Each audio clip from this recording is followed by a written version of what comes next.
गुरु ब्रह्मा गुरु विष्णु गुरुदेव महेश्वर गुरु साक्षात् परम ब्रह्म तस्मै श्री गुरुवे नमः।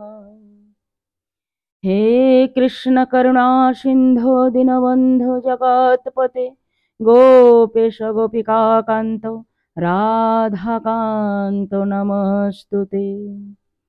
तप्त कांचन गौरांगी राधे वृंदावनेश्वरी वृषभानुसुते देवी त्वं नमामि हरिप्रिये।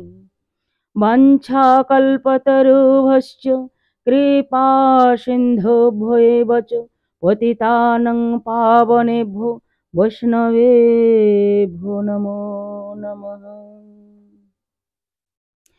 हे कृष्ण करुणा सिंधु दीनबंधो जगत्पते गोपेश गोपिका कांत राधा कांत नमस्तुते। একদিন নৈমিষারণ্যবনে শুকদেব ঋষি বসিয়াছেন ব্যাস আসনে। শ্রোতাসনে বসিয়াছেন কত জ্ঞানী গুণী ৮৮,০০০ বসিয়াছেন ঋষি আর মুনি। একে একে করে শ্লোক শুকদেব ঋষি করিছেন আলোচনা। তাহার মধ্যে একটি শ্লোক করিব বর্ণনা। সকলে শ্রোতাসনে শ্রবণ করুন হয়ে একমনা। ভাগবত কথামৃত পরম মধুর, যেই জন শ্রবণ করেন সে বড় চতুর। ভাগবত কথামৃত যার কর্ণে যায়, পুনরায় তাহার নাহি মনুষ্য জন্ম হয়। ভাগবত কথামৃত যে করে ন কীর্তন, তাহার চরণে আমি করি সহস্র কোটি প্রণাম। জয় রাধে। আগামী দিন আমরা চৈতন্য চরিতামৃত প্রভু শ্রী জগন্নাথ দেবের লীলা কথা, শ্রীমন মহাপ্রভু কিভাবে দর্শন করেছিলেন, সেই কথার দ্বিতীয় দিন আজকে, দ্বিতীয় দিবসে আমরা সেই কথা আলোচনা করব। আসুন আমরা সকলে একাগ্র চিত্তে চৈতন্য মহাপ্রভুর কথা আস্বাদন করি। জয় গৌর, জয় রাধে। जयति जयति देव देवकी नंदनसु, जयति जयति कृष्ण विष्णु वंश प्रदीप, जयति जयति मेघ समल कमलाघ, जयति जयति विष्णु वरुणाश मुकुंद।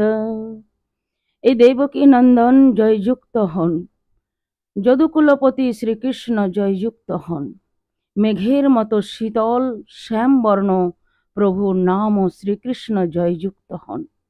ভগবান পৃথিবীর ভার নাশকারী, অসুর বিনাশকারী এই মুকুন্দ জয়যুক্ত হন। এই প্রকার মহাপ্রভু পুনরায় শ্রীমদ্ ভাগবতের দশম স্কন্ধের 90 অধ্যায়ের 48 নম্বর শ্লোক পাঠ করলেন। যিনি জীবগণের অসাধ্য স্বরূপ, দেবকী গর্ভজাত বলে জ্ঞাত, সেই যদুবংশ রাজার সহস্র বাহু বলে যিনি অধর্মকে দূরীভূত করেন, সেই শ্রীকৃষ্ণ জয়যুক্ত হন। ভগবানের দিব্য স্তুতি করলেন। করতে করতে মহাপ্রভুর নয়নতে জল চলে আসলো। বাবা, মহাপ্রভুর জগন্নাথের সম্মুখে দাঁড়িয়ে মানে অদৃষ্ট নয়নে অশ্রু ধাবিত হয়ে গেল। মহাপ্রভু পুনরায় মহাপ্রভু বলছেন, হে জগন্নাথ, তুমি ভেবো না যে আমি কোনো ব্রাহ্মণ, না আমি ক্ষত্রিয়, না আমি শূদ্র, না আমি বৈশ্য, না তো আমি ব্রহ্মচারী, না তো আমি গৃহস্থ, না তো আমি বানপ্রস্থ, না তো আমি সন্ন্যাস, কিন্তু পূর্ণ ব্রহ্মরূপে প্রকাশিত পরম আনন্দে পূর্ণ অমৃত সমুদ্র তুল্য যিনি, সেই গোপীবল্লভ শ্রীকৃষ্ণ চৈতন্য, শ্রীকৃষ্ণ চরণে কমলে যারা মানে দাসিত্ব গ্রহণ করেছেন, যারা সেই শ্রীকৃষ্ণের দাস, তাদের দাসের অনুদাস আমাকে চিন্তা করো। এত বলি পুনরূপী করিলা প্রণাম, জোড় হাতে ভক্তগণে বন্দে ভগবান। মহাপ্রভুকে প্রণাম করতে দেখে যত যত ভক্তগণ ছিল, তারাও ভগবান জগন্নাথ দেবের চরণ বন্দনা করতে লাগলেন। উদণ্ড নিত্য, উদণ্ড নিত্য প্রভু করিয়া হুঙ্কার, চক্রভূমি জ্বলিছে অলাত আকার। বাবুন, মহাপ্রভু এমন উদণ্ড নৃত্য শুরু করলেন, বলছেন চক্রভূমি, চক্রিমের মতন যে ভজন করতে করতে মহাপ্রভুর অলাত আকার। অলাত আকার মানে মানে কোনো জ্বলন্ত কাঠ, কোনো জ্বলন্ত কাঠ নিয়ে যদি আপনি মানে গোল গোল গোল গোল ঘোরান, শীঘ্রতি শীঘ্রতি যদি ঘোরান, সে কাঠকে দেখা যায় কেমন জানেন? একটা চক্রের মতো, একটা চক্রের আকার দেখা যায়। তো অগ্নির মানে মতো একটা চক্রের আকার দেখা যায়। তো মহাপ্রভু মানে এমন উদণ্ড নৃত্য করছেন যে সে চক্রের মতো অলাত হতে লাগলেন। যে মহাপ্রভুর সে মানে বলছেন যে মহাপ্রভুর সে গৌর বর্ণ, মহাপ্রভুর যে গৌর বর্ণ, শরীরকে মনে হলো যেন অলাতে পরিদর্শন হচ্ছে, একটা স্বর্ণবর্ণের একটা অলাতে আকার পরিদর্শন হচ্ছে মহাপ্রভুকে। নিত্যে করে যাহা যাহা করে পদতল, শশাগারা মহিশৈল্য করে টলমল। নৃত্য করতে করতে মহাপ্রভু যেখানে চরণ নিক্ষেপ করছেন, শশাগারা পৃথিবী সেখানে সেখানে গম্ভিত হচ্ছেন। তম্ভ সেজ পুল অশ্রকম্প বৈবর্ণ, নানানভাবে বিবসিত গর্ব হর্ষ দৈন। ভাবুন, অদ্ভুত অদ্ভুত অষ্টশাস্তিক ভাবের প্রকাশ হলো। দেখুন, এই ভাব খুবই কঠিন বিষয়। আমরা প্রায় দেখি যে আমাদের কখনো কখনো ভগবান স্মৃতিকে দর্শন করি, অথবা কোনো বিশেষ কথা যদি ভাবের উদয় হয়, এই ভাব খুব দামি বস্তু। আর ভাবকে বুকে যে ভাবে, ভগবান একমাত্র ভাবটাই গ্রহণ করেন। 1 ঘন্টা আমরা পাঠ শুনলাম, 1 ঘন্টা কীর্তন করলাম, তো যেটুকু সময় আমরা পাঠ করলাম, যেটুকু সময় কীর্তন করলাম, যেটুকু ভাব আমরা দিলাম, সেইটুকু ভাব আমাদের হলো, তো সেইটুকুই তো আমাদের ফল লাভ হবে। আর সারা জীবন আমরা কীর্তন করলাম, কি ভাব আসলো না আসলো, সারা জীবনের কীর্তনের কোনো দাম থাকলো না, কোনো দাম থাকলো না ভগবানের কাছে। কিন্তু কীর্তন বিন্দু মাত্র সময় যদি আমরা করলাম, আর সেই সময় আমাদের হৃদয়ে যদি ভাবযুক্ত চলে এলো, ভাব চলে আসে, ভাবেতে নয়নে অশ্রু চলে আসে, শরীরের পুলকিত হয়ে গেল, শরীর পুলকিত হয়ে গেল, হৃদয় গদগদ হয়ে গেল, তো সারা জীবন একটা ভাবহীন থেকে অনেক অনেক শ্রেষ্ঠ।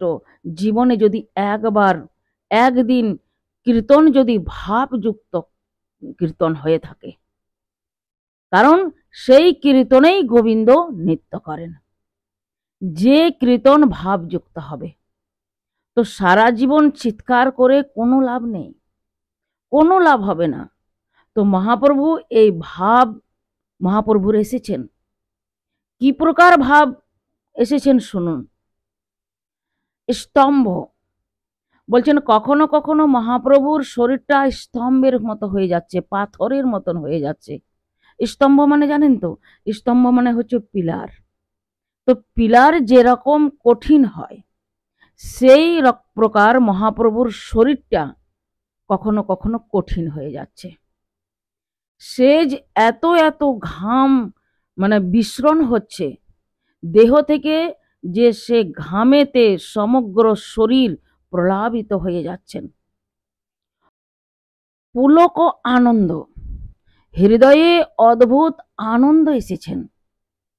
বলছেন, সে তো পরাণ নাথ পাইল, ওজার লাগি মদন দহন জুড়ি গেল। সে তো পরাণ নাথ পাইল, আমি আমার সে প্রাণ নাথকে পেয়েছি। হে ললিতা, হে বিশাখা, আমি আমার প্রাণনাথকে পেয়েছি। আয় আয়, এই প্রাণনাথকে নিয়ে আয় ললিতা বিশাখা, আমার কাছে নিয়ে আয়, আমার এই বক্ষে নিয়ে আয়। ভাবেতে তিনি বিভোর হয়ে গেছেন মহাপ্রভু। সে তো পুলক অশ্রু, এত অশ্রু মহাপ্রভুর নয়নে দিয়ে মানে বর্ষিত হচ্ছেন, যে অশ্রুর কোনো মাত্রা নেই। মাত্রাহীন অশ্রু মহাপ্রভুর নয়ন থেকে ঝরছেন, যেন গঙ্গা যমুনা বয়ে যাচ্ছেন। কম্প, কখনো কখনো মহাপ্রভুর শরীর কম্পিত হচ্ছেন। প্রবল শীতেতে কেউ যদি নগ্নভাবে বাইরে থাকেন বাবা, প্রবল শীতে, সে সময় যেমন শরীর ঠক ঠক ঠক ঠক করে কাঁপে, মহাপ্রভু জগন্নাথের শরীর কিন্তু সেই প্রকার কাঁপছেন। বৈবর্ণ, শরীরের যে রং বর্ণ সেই পরম বৈবর্ণ হয়ে গিয়েছেন। দেখবেন অনেকক্ষণ যদি আমরা জলেতে থাকি বা গঙ্গাতে স্নান করতে গিয়ে যদি 3-4 ঘন্টা কাটিয়ে দিই, তখন দেখবেন শরীরে একটা ফ্যাকাশে ভাব চলে আসে, ফ্যাকাশে রং চলে আসে। তো জগন্নাথ ভগবানকে দর্শন করে মহাপ্রভুর সেই প্রকার হয়ে গেছেন। এগুলো সব অষ্টশাস্তিক ভাব, এগুলো কখনো মানে কৃতিত ভাব না, এগুলো ভগবানের কৃপাতে সাধকের শরীরেতে এ ভাবগুলো আসেন। এই ভাবেতে ভগবান বশীভূত হন। সারা জীবন সাধনা করে যদি ভাবেতে না আসা যায়, তাহলে সারা জীবনের সাধনাটা জিরো হয়ে যায়, বেকার, শূন্য হয়ে যায়। তো মহাপ্রভুর দর্শন হয়েছে ভগবানের। তো গর্ভ অহংকার, তো গর্ভ অহংকার কাকে নিয়ে? অহংকারটা কাকে নিয়ে বলছেন? অহংকার এই জড় শরীরকে নিয়ে অহংকার না, এই জড় বৈভবকে নিয়ে অহংকার না, গোবিন্দকে নিয়ে অহংকার। সেই তো প্রাণনাথকে পায়েনো, প্রাণনাথ তুমি একমাত্র আমার, এই প্রকার ভাব। গর্ব হয় গোবিন্দকে নিয়ে, মহাপ্রভুকে নিয়ে। তো জগন্নাথকে নিয়ে মহাপ্রভুর গর্ব হচ্ছেন, হর্ষ আনন্দ। মহাপ্রভু তিনি আনন্দিত হচ্ছেন। দেখুন, কখনো কখনো তিনি উচ্চস্বরে হাসতে লেগেছেন, আবার কখনো কখনো তিনি কান্না করছেন, হর্ষ দৈন্য।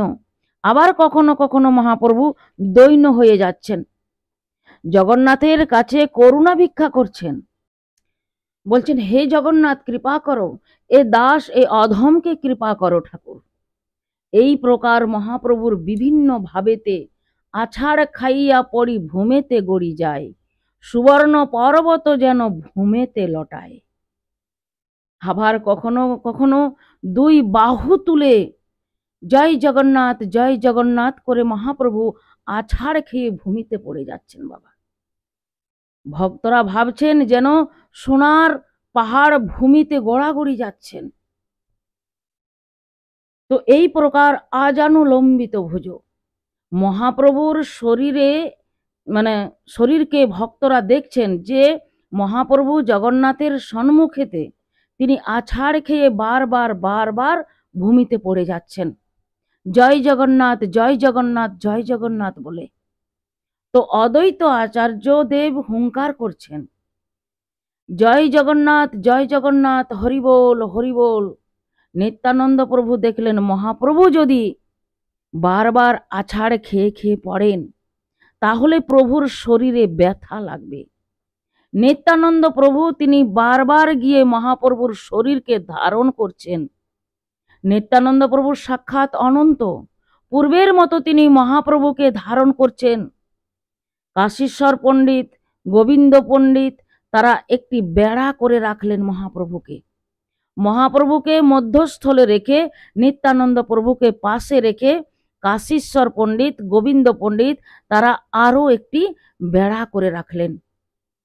একে অপরের কাছে একে অপরকে বেড়া করে রাখলেন, যাতে মহাপ্রভুর কাছে কোনো ভক্তরা না চলে আসে, যাতে মহাপ্রভুর শরীরে কোনো রকম ব্যথা না লাগে।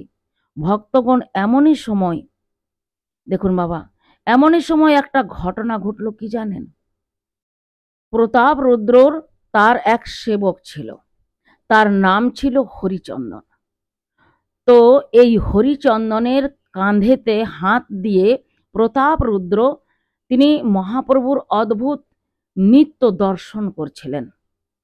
আর প্রতাপ রুদ্র যাতে ভালোভাবে নৃত্য দর্শন করতে পারেন সেজন্য হরিচন্দন কি করছিলেন না, সামনে ভক্তদেরকে হাত দিয়ে সরিয়ে দিয়েছিলেন, বললেন তোমরা সরে যাও, মহারাজ আসছেন।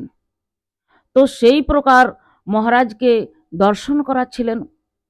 তো সরাতে সরাতে একবার হরিচন্দনের হাত পড়ে গেল শিবাসের গায়ে। তো শিবাস পণ্ডিতকে সরাতে গেলেন, তো শিবাস পণ্ডিত তো সরছেন না, তিনিও ভাবে মহাপ্রভুর নিত্য দর্শন করছেন। তো শিবাস পণ্ডিত যখন সরছেন না, আর হরিচন্দন তিনি প্রতাপ রুদ্রকে দেখাবার জন্য বারবার ধাক্কা দিচ্ছেন, তখন শিবাস পণ্ডিত ঘুরে গিয়ে হরিচন্দনকে গালে এক চড় মেরেছেন। আর হরিচন্দনকে যখন চাপড় মারলেন তখন হরিচন্দনের শিবাস পণ্ডিতের অপর ক্রোধ হয়ে গেল, ক্রোধান্বিত হয়ে গেলেন। তখন প্রতাপ রুদ্র বলছেন, হরিচন্দন সাবধান সাবধান, হরিচন্দন তুমি ক্রোধ করো না, এ তো তোমার ভাগ্য ভালো যে তোমার প্রতি করুণা হলো প্রভুর দাসের। মহাপ্রভুর ভক্ত সব পতিত পাবন, তারা পতিতকে উদ্ধার করবার জন্য এই জগতে এসেছেন। শ্রীবাস পণ্ডিতের হস্তের স্পর্শ পেলে তোমার কত ভাগ্য হরিচন্দন। এই স্পর্শ যদি তিনি আমাকে করতেন, এই প্রহার যদি তিনি আমাকে করতেন, তাহলে আজকে আমার জীবন ধন্য হয়ে যেত। বলো রাধে রাধে। এই প্রকার হরিচন্দনকে সাবধান করলেন। তো ভক্তগণ আরো কিছু কিছু কথা আছে রথের। তো প্রতাপ রুদ্র মহাপ্রভুর সে নৃত্যকে দর্শন করছেন। তো মহাপ্রভুর সারা মুখ দিয়ে লালা ঝরছে, নাসিকা থেকে মহাপ্রভুর লালা ঝরছে, চক্ষু মহাপ্রভুর অশ্রু প্রলাপিত হচ্ছে, মহাপ্রভুর মুখ থেকে ফেনা হচ্ছে। প্রতাপ রুদ্র চিন্তা করলেন যে আমি কোনো ভুল করছি না তো, ইনি সাক্ষাৎ ভগবান, তো ভগবানের মুখ দিয়ে লালা ঝরে নাকি? প্রতাপ রুদ্রের হৃদয়ে কিছুটা ঘৃণা বোধ হলো বাবা, কিছুটা ঘৃণা চলে আসলো। তো মহাপ্রভুকে দর্শন করে এই কথাটি বৃন্দাবন ঠাকুর চৈতন্য ভাগবতে লিখেছেন যে প্রতাপ রুদ্র পরকালেই ভাবলেন যে ছি, এ আমি কি চিন্তা করলাম, আমার মনে কি প্রকার ভাবনা হচ্ছে, আমি সাক্ষাৎ ভগবানকে এই চিন্তা করছি, এই মহাপ্রভু আমার অপরাধ হয়ে যাচ্ছে না তো, আমি ভুল করছি না তো? ভুল করেছি, হে মহাপ্রভু আমাকে ক্ষমা করবেন। প্রতাপ রুদ্র এই দর্শন করে সঙ্গে সঙ্গে যখন জগন্নাথ ভগবানকে দর্শন করছেন, তখন অদ্ভুত দৃশ্য, জগন্নাথ ভগবানের মুখ থেকেও যেন লালা ঝরছে, জগন্নাথের নাসিকা দিয়ে লালা ঝরছে, জগন্নাথের নেত্র থেকেও অশ্রু প্রলাপিত হচ্ছে। তারপর পুনরায় যখন তিনি মহাপ্রভুকে দর্শন করেন, আবার যখন জগন্নাথ ভগবানকে দর্শন করছেন, দেখছেন জগন্নাথ ভগবান তিনি পড়ে পড়ে নৃত্য করছেন। বলে জগন্নাথ ভগবান কি জয়। পুনরায় তিনি যখন রথের দিকে তাকালেন, দেখলেন রথের তিনি সাক্ষাৎ জগন্নাথ বিরাজিত নেই, রথের মধ্যে রত্ন সিংহাসনে সাক্ষাৎ মহাপ্রভু বিরাজিত আছেন। সেইখানে মূর্ছিত হয়ে প্রতাপ রুদ্র পড়ে গেলেন। প্রতাপ রুদ্রের যখন জ্ঞান আসলো, যখন মূর্ছা ভাঙল, তখন যে স্থানে মহাপ্রভু নৃত্য করছিলেন সেই স্থানের তিনি ধুলা নিয়ে বারবার তিনি মস্তকে নিচ্ছেন, বারবার মস্তকে নিচ্ছেন, আর বলছেন, হে মহাপ্রভু, আমার অপরাধ হয়েছে, আমার অপরাধ হয়েছে মহাপ্রভু, আমাকে ক্ষমা করে দাও মহাপ্রভু। আমি এই প্রকার হীন ধারণা করেছি ঠাকুর। এই প্রকার প্রতাপ রুদ্রের প্রতি মহাপ্রভু করুণা করলেন। মহাপ্রভু যখন নৃত্য করছেন, নৃত্য করতে করতে মহাপ্রভুর অশ্রু জল, মহাপ্রভুর শরীরের ঘাম প্লাবিত হচ্ছে, অশ্রু পিলপিল করে বেরোচ্ছে। পিচকারিতে যেমন রং বেরোয়, যেরকম দ্রুতভাবে ধাবিত হয় রং, তো মহাপ্রভুর নেত্র থেকে সামান্য অশ্রু বেরোচ্ছে না, বিন্দু বিন্দু পড়ছে না, একেবারে পিচকারির মতো অশ্রু ধাবিত হচ্ছে। আর সেই অশ্রুতে প্লাবিত হচ্ছেন যারা, তারা অদ্ভুত প্রেম লাভ করছেন। মহাপ্রভুর সেই অশ্রু যাদের শরীরে গিয়ে স্পর্শ হচ্ছে, তারাও অদ্ভুত ভাবেতে জগন্নাথ দেবকে দর্শন করছেন, যেভাবে তাদের আগে কখনো আসেনি। তারা সেই ভাবকে প্রাপ্ত হয়েছেন। মহাপ্রভুর মুখ দিয়ে যে ফেনা উঠছিল, সে গৌড়ীয় ভক্তর মধ্যে একজন ভক্ত ছিলেন যার নাম ছিল শুভানন্দ। শুভানন্দ মহাপ্রভুর সে মুখের ফেনা তিনি পান করে নিলেন। জয় মহাপ্রভু, জয় জগন্নাথ বলে সে মুখের ফেনা তিনি পান করে নিলেন। আর সে অধরামৃত তিনি পান করে সেই শুভানন্দ তিনি অদ্ভুত ভাবে তিনি নৃত্য করতে লাগলেন। শুভানন্দর সে নেত্র দ্বারা অশ্রু ঝরতে লাগলো। শুভানন্দ দেব তিনিও অদ্ভুত কৃষ্ণ ভক্তিতে উন্মুখ হয়ে গেলেন।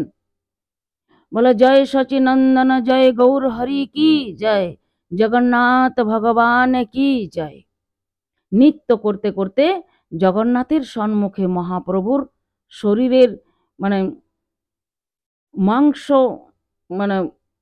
কি ব্রণ, শরীরের মধ্যে একটা ব্রণ সব হয়ে গেল।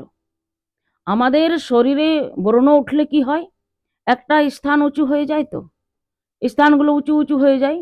সারা শরীর মহাপ্রভুর কাঁঠালের মতো হয়ে গেল, কাঁঠালের মতো অদ্ভুত ভাব। সেই প্রকার ভাব আগে কখনো হয়নি, ভবিষ্যতেও আগে হবে না। তো সেই গৌরহরি যেভাবে অষ্ট শাস্তিক ভাবের দর্শন করেছেন, শ্যামল গাছে যেরকম কাঁটা থাকে, শ্যামল বৃক্ষের মতো মহাপ্রভুর শরীর কখনো কখনো হয়ে যাচ্ছেন। সারা শরীরে রোমগুলো কাঁটার মতো হয়ে যাচ্ছেন। কখনো কখনো মহাপ্রভুর দন্ত লক্ষ্য করছেন ভক্তগণ, যে মহাপ্রভুর সে দন্ত নড়ছেন, প্রত্যেকটা দাঁত নড়ছেন, আর এমন ভাবে নড়ছেন মনে এখনই খুলে পড়ে যাবে। অষ্টশাস্তিক ভাব দেখুন। সর্বাঙ্গী যদুবাবু যদুবাবু গদগদ বচন। মহাপ্রভুর জগন্নাথ বলতে পারছেন না, জগ জগ জগ জগ বলছেন। জগ জগ বলে মহাপ্রভু হুঙ্কার দিচ্ছেন, জয় জগন্নাথ মহাপ্রভু বলতে পারছেন না। তো নৃত্য করতে করতে হঠাৎ কি ভাব চলে আসলো মহাপ্রভুর, আর মহাপ্রভু ভূমেতে বসে বসে আঙুল দিয়ে লেখন শুরু করে দিলেন। ভূমিতে বসে মহাপ্রভু ভূমিতে বসে লেখন লিখছেন। তো স্বরূপ দামোদর গোসাইপাদ ছুটে গেলেন, ছুটে গিয়ে মহাপ্রভুর পাশে গিয়ে বললেন, স্বরূপ দামোদর গোস্বামী জিজ্ঞাসা করলেন, প্রভু প্রভু আপনি কি রচনা করছেন ভূমিতে? স্বরূপ দামোদর গোস্বামীকে রাধা ভাবে ভাবিত হয়ে মহাপ্রভু বলছেন, ললিতা ললিতা দেখ কৃষ্ণ কবে মথুরাতে গেছেন, আজকে কত দিন হয়ে গেল, দেখ আমি সেই দিনের হিসাব করছি ভূমিতে। আজকে কতদিন হয়ে গেল, কত পক্ষ কত কাল হয়ে গেল, এখনো গোবিন্দ তো আসলো না। মহাপ্রভু রাধা ভাবে পৌঁছে গেছেন বাবা। মহাভাব, মহাভাব রসরাজ, রসরাজ মহাভাব দুই এক রূপ। মহাভাবেতে পৌঁছে গেলেন মহাপ্রভু, ভূমিতে লিখন করছেন।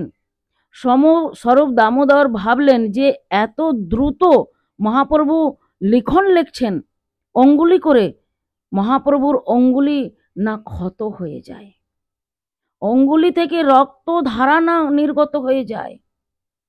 তো স্বরূপ দামোদর গোস্বাইপাদ মহাপ্রভুর অঙ্গুলিকে তিনি ধারণ করলেন। স্বরূপ দামোদর গোস্বাইপাদ বললেন যে রাধারানী, আপনি চিন্তা করছেন যে গোবিন্দ আসছে না, ওই তো গোবিন্দ, দেখুন রথে করে বৃন্দাবন এসেছেন গোবিন্দ। সঙ্গে সঙ্গে মহাপ্রভু যেই মাত্র জগন্নাথকে তিনি দর্শন করলেন, সঙ্গে সঙ্গে মহাপ্রভু সেই ব্রজভাবে পৌঁছে গেলেন। সেই তুমি, সেই আমি, সেই নব সঙ্গম, তথাপি আমার মন হরে বৃন্দাবন। ললিতা ললিতা দেখ দেখ আমার কৃষ্ণ না, ইনি আমার কৃষ্ণ না, এ নিশ্চয়ই অন্য কেউ হবে, এ নিশ্চয়ই অন্য কেউ এসেছে। ইহলোক রান্য হাতি ঘোড়া রথধ্বনি, তাহা পুষ্প রত্ন ভিঙ্গ পিক নাদ শুনি। যদি আমার কৃষ্ণ হতো তাহলে এই বেশেতে আমার কাছে আসতো না, আমার কাছে আসতো না ললিতা। রথে চড়ে হাতি ঘোড়া এ সকল নিয়ে আসতো না, কত কত লোক নিয়ে আমার সামনেতে আসতো না। এ কৃষ্ণ না, আমার সেই কৃষ্ণ ভালো, যে কৃষ্ণ পুষ্পের অরণ্যের বনে দিয়ে বংশী হাতে নিয়ে বিচরণ করত, যেই কৃষ্ণ বিচরণ করত যমুনার পুলিন তীরে। আর এখানে দেখ দেখ, এখানে রথের ধ্বনি, এখানে কত কত অস্ত্র শস্ত্র নিয়ে তার সৈন্যরা চলছে। আর আমার সে বৃন্দাবন, সে বৃন্দাবন অধিপতি তিনি যেখানে চলতেন সেখানে মানে ভিঙ্গ পিকের নাদ শোনা যেত, বৃন্দাবনের কলকল তরঙ্গে ধ্বনি শোনা যেত। গিরিরাজ গোবর্ধনের অপরে যে গাভীরা চড়ত, সে গাভীদের হাম্বা হাম্বার রব শোনা যেত। দেখ দেখ এর কাছে সে সব কিছু শুনতে পাওয়া যাচ্ছে না। ইহা রাজ বেশ সব, সঙ্গে ক্ষত্রিয়, তাহা গোপগণ সঙ্গে মুরলী বদন। এ আমার কৃষ্ণ হতে পারে না ললিতা, কারণ যদি আমার কৃষ্ণ হতো তাহলে ওর সাথে ক্ষত্রিয়গণ কি করত? যদি ও আমার কৃষ্ণ হতো ওর সাথে আমার গোপগণ থাকতো, ওই গোয়াল বাল সখাগণ থাকতো, সখীগণ থাকতো, গাভীগণ থাকতো, এর সাথে হাতি ঘোড়া আছে, এ আমার কৃষ্ণ না। না না রাধারানী, এই সে কৃষ্ণ, ইনি এখন দ্বারকাধীশ হয়েছে, তার জন্য তার সঙ্গে ক্ষত্রিয়গণ রয়েছে, সৈন্য সামন্ত আছে, তার সঙ্গে রথ আছে, এই কৃষ্ণ দ্বারকাধীশ। ব্রজে তোমার সঙ্গে যে সুখ আস্বাদন, সেই সুখ সমুদ্রে ইহা নাহি একক্ষণ। ললিতা ব্রজেতে আমার কৃষ্ণের সুখ, কৃষ্ণ দর্শন করে যে সুখ হয়েছিল, আজকে জানি না সে সুখ কেন আমার লাভ হচ্ছে না। সে সুখ সমুদ্রের এক কোনা বিন্দুও আমার লাভ হচ্ছে না। একে দেখ, এর আমার কৃষ্ণ হতেই পারে না। আমা লইয়া পুনলীলা কর বৃন্দাবনে, তবে আমার মনোবাঞ্ছা হয়তো পূরণে। ললিতা, ওকে বল, ওকে বল, ও যদি সেই কৃষ্ণ হয়ে থাকে তাহলে রাধারানীকে নিয়ে বৃন্দাবনে লীলা করুক। যদি বৃন্দাবনেতে আমি সেই কৃষ্ণকে পাই তবে আমার মনোবাঞ্ছা পূর্ণ হবে। এই প্রকার মহাপ্রভু বিলাপ করছেন। আর সেই সময় স্বরূপ দামোদর গোস্বামী মহাপ্রভুর কর্ণের কাছে এসে এই গীত গাইছেন।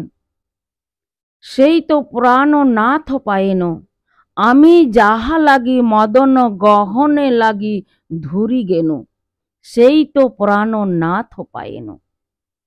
এই প্রকার মহাপ্রভু শোক করতে লাগলেন। নাচিতে নাচিতে প্রভুর হইল ভাবান্তর। হস্ত তুলি শোক করে উচ্চেশ্বরে, বহু বাহু তুলে জগন্নাথকে দর্শন করতে করতে মহাপ্রভু তিনি শ্লোক গাইতে লাগলেন, তিনি শ্লোক পড়তে লাগলেন। সেই বৃন্দাবনের কথা শ্রবণ করে যে প্রকার যমুনার পুলিনে কুঞ্জে কুঞ্জে ভগবানের সঙ্গে রাধারানী মিলিত হয়েছিলেন, সে রাধারানী ভাবে শ্রীমন মহাপ্রভু তিনি জগন্নাথকে সম্মুখে রেখে তিনি শ্লোক পাঠ করতে লাগলেন। এই প্রকার মহাপ্রভু নৃত্য করতে করতে জগন্নাথকে নিয়ে আসলেন। কবিরাজ গোস্বাই পাদ বললেন, গৌর যদি পাছে যায় শ্যাম হয় স্থিরে। নৃত্য করতে করতে মহাপ্রভু যদি পিছনে চলেন, মহাপ্রভু যদি পিছনে চলে যায়, জগন্নাথ দর্শন করতে না পেরে জগন্নাথ সেইখানেই দাঁড়িয়ে যান। গৌর যদি পাছে যায় শ্যাম হয় স্থিরে। শ্যাম মানে জগন্নাথ। গৌর যদি আগে চলে শ্যাম যায় ধীরে ধীরে। মহাপ্রভু যদি নৃত্য করতে করতে আগে যাচ্ছেন তো জগন্নাথ মহাপ্রভু দর্শন করছেন না, যেন মনে হচ্ছে সাক্ষাৎ কৃষ্ণ রাধারানীকে দর্শন করছেন। মহাপ্রভু আজকে রাধা ভাবেই ভাবিত হয়ে রয়েছেন, কৃষ্ণ জেনে সাক্ষাৎ রাধারানীকে দর্শন করছেন। সেই মতো গৌর শ্যাম করে খেলা খেলি, শর্ত শ্যামের রাখে গৌর মহাধনী। কখনো কখনো যদি রথ না চলে তো সে ক্ষত্রিয়রা নয়, সে হাতি রথ চলতে না পারে।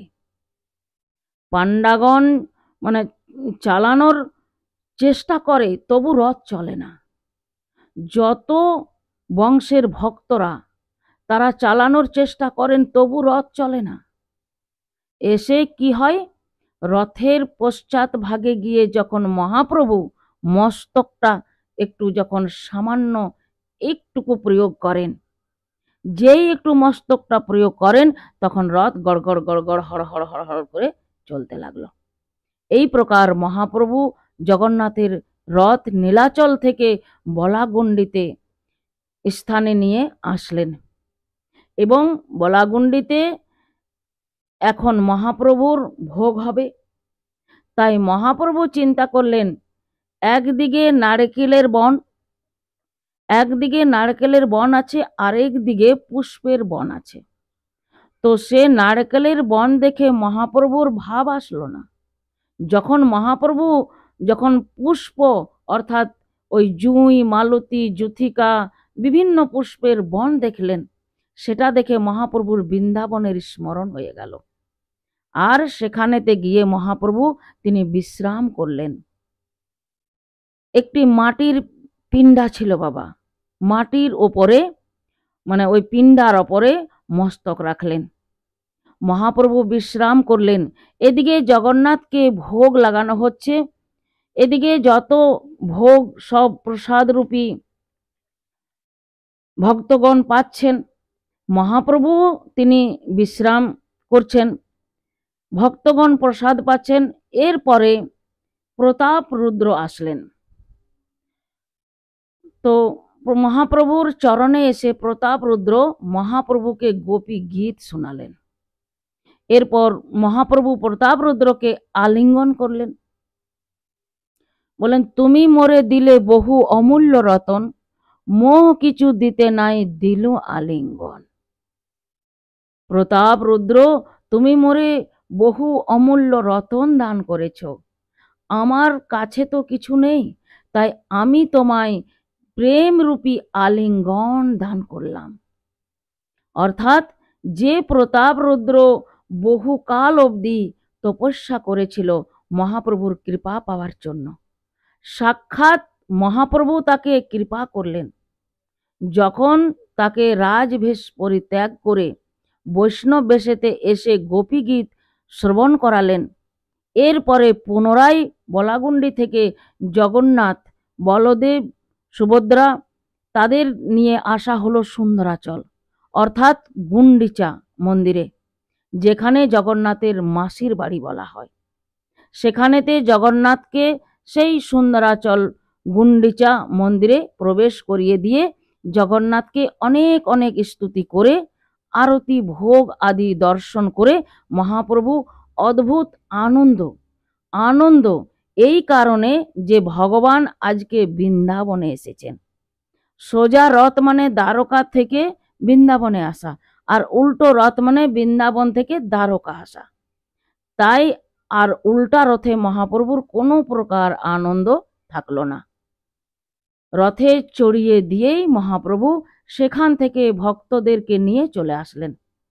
তাই ভক্তগণ এই প্রকার মহাপ্রভুকে আনন্দ দান করতে করতে, নৃত্য করতে করতে ভগবানকে গুন্ডিচা মন্দিরেতে রাখলেন। আর মহাপ্রভু সেখান থেকে পুনরায় ক্লান্ত শরীরে অদ্ভুত আনন্দ হৃদয়ে ভরা, সেই ক্লান্তিতে কোনো প্রকার আনন্দ হচ্ছে না, মহাপ্রভু গম্ভীরাতে এসে প্রবেশ করলেন এবং সারা রাত ভাবেই তিনি ছিলেন, গোবিন্দকে স্মরণ করলেন। দেখুন বাবা, রথযাত্রার তো অনেক অনেক কথা আছে, রথযাত্রার প্রসঙ্গিত আরো অনেক কথা, ভগবান জগন্নাথের কত কত ভক্তদের কথা আছে, ভক্তদের সাথে কত কত প্রকার লীলা করেছেন, সেই সকল অনেক কথা আছে। আবার যখন আমরা জগন্নাথের করুণায়, জগন্নাথের কৃপায় যখন সুযোগ সুবিধা পাব, প্রাপ্ত হব, তখন আবার আমরা সেই সকল কথা আস্বাদন করব। আজকে আমরা এইখানেই বাণীকে বিশ্রাম দেব। সকলের চরণে পুনরায় প্রণাম নিবেদন করি। বাঞ্ছা কল্পতরুর্ভশ্চ কৃপা সিন্ধুভ্য এব চ পতিতানং পাবনেভ্যো বৈষ্ণবেভ্যো নমো নমঃ।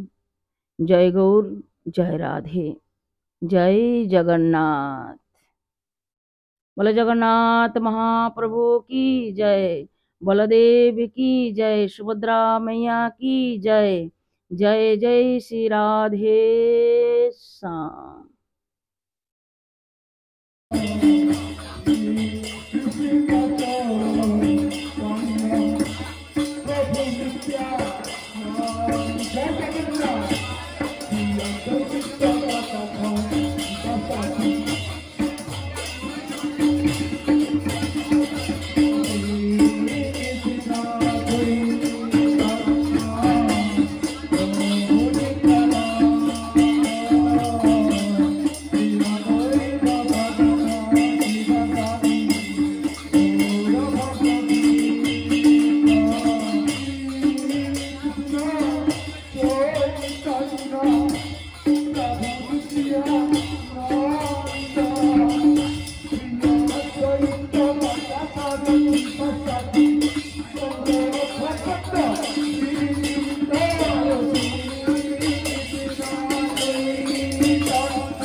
এই ডিটেইলস